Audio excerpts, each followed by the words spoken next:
एक बार एक शिक्षक संपन्न परिवार से संबंध रखने वाले एक युवा शिष्य के साथ कहीं टहलने निकले।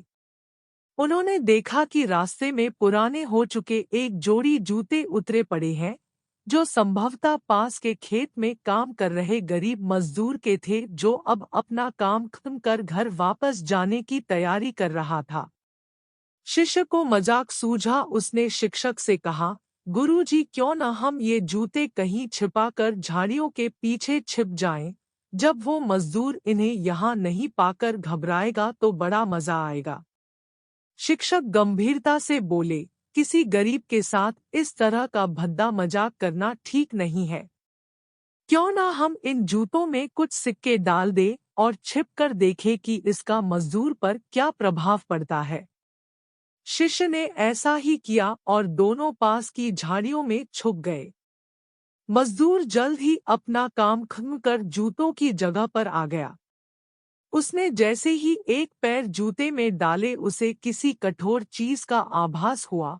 उसने जल्दी से जूते हाथ में लिए और देखा कि अंदर कुछ सिक्के पड़े थे। उसे बड़ा आश्चर्य हुआ और वो सिक्के हाथ में लेकर बड़े गौर से उन्हें पलट पलट कर देखने लगा।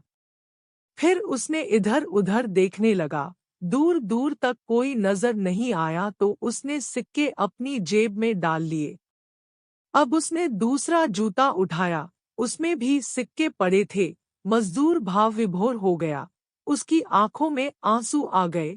उसने हाथ जोड़ ऊपर देखते हुए कहा, हे भगवान, समय पर प्राप्त इस सहायता के लिए उस अनजान सहायक का लाख लाख धन्यवाद। उसकी सहायता और दयालुता के कारण आज मेरी बीमार पत्नी को दवा और भूखे बच्चों को रोटी मिल सकेगी। मजदूर की बातें सुन शिष्य की आंखें भर आईं। शिक्षक ने शिष्य से कहा, क्या तुम्हारी मजाक वाली बात की अपेक्षा जूते में सिक्का डालने से तुम्हें कम खुशी मिली?